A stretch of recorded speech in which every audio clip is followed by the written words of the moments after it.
Oh, you want to talk about that now? Yeah. So No, here's the problem.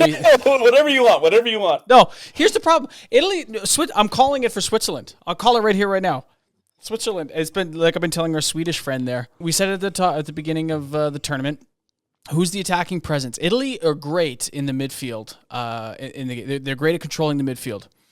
Barella and Jorginho, they're phenomenal at it. You saw against Croatia, they were pushing it out wide. There was a lot of width there. There was a lot of speed, some creativity, and then when they couldn't go outside, there was a lot of movement in the middle and runs. They're strong defensively. Everybody was giving me shit against Albania. Are you worried? You worried? No, I'm not. A, it's Albania, and B, I don't give a shit what they did in the group stage. Everybody's saying, "Don't watch them." That's what you get. Defensively, I'm not worried. If Italy gets a 1-0 lead or a 2-1 lead or whatever it is, I'm not worried about it. It's Italy. They know how to play defense.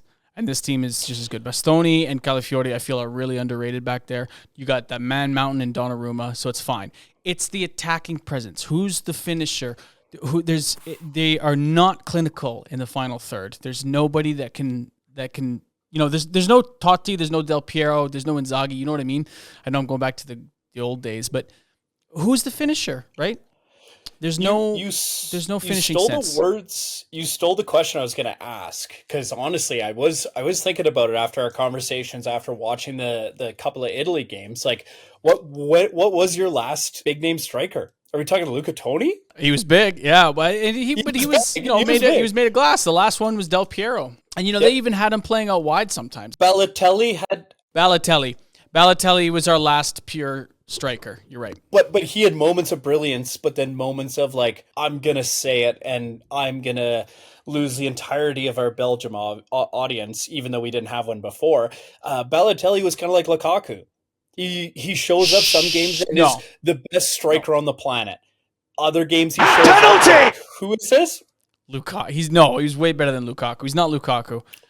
Yes, if he had his attitude right, but he was always in shape. Come on, those celebrations. I'm not gonna do it because I'm not in shape. But why always me? If Italy had a outright striker, or I'm not gonna say a world like a Mbappe or like one of those guys, but if they had somebody who they could consistently rely on, I honestly probably would put them to win the tournament again. Defensively, they're great. Midfield, they're great. It's that attacking presence. It's lacking. There's no pure finisher. We don't have one. Maybe Zaccagni, right? Like that shot was reminiscent of Del Piero's goal against Germany in the semifinals.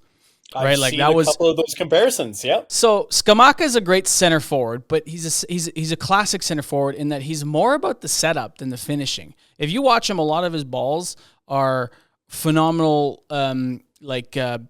First touch, two touch, like sets up for the finisher. They don't have somebody who can finish playing with him. Raspadori, like I said, okay, yeah, maybe you can score. I think he only scored like 9 goals in Serie A or something like that. It's nothing impressive. So that's going to be their downfall. I feel like Switzerland could play pretty quick. It just really takes one, and then the Italians are chasing, and it's not out like you're chasing Albania. Basically, what's going to happen against Switzerland is the longer Italy go, and I hate this because everybody says this shit, and like it's such an overused one, but the longer Italy go without a goal, the more likely I'm going to put Switzerland in favor of winning. Well, and I'll just comment on Switzerland too.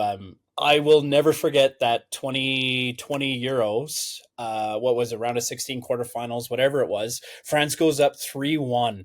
That Pogba screamer that goes in the top right corner, goal of the tournament, and possibly for Europe. But that goal was sensational. That should have, in all intents and purposes, taken down Switzerland's mood, the rest of their game, their attitude.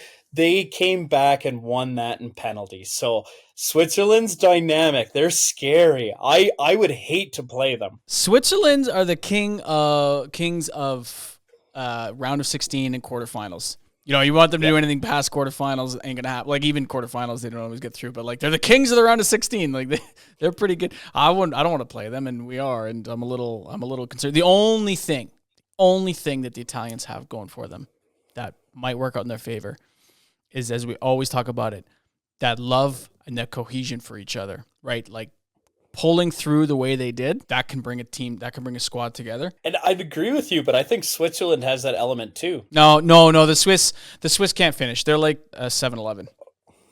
Wow. They never close. Wow.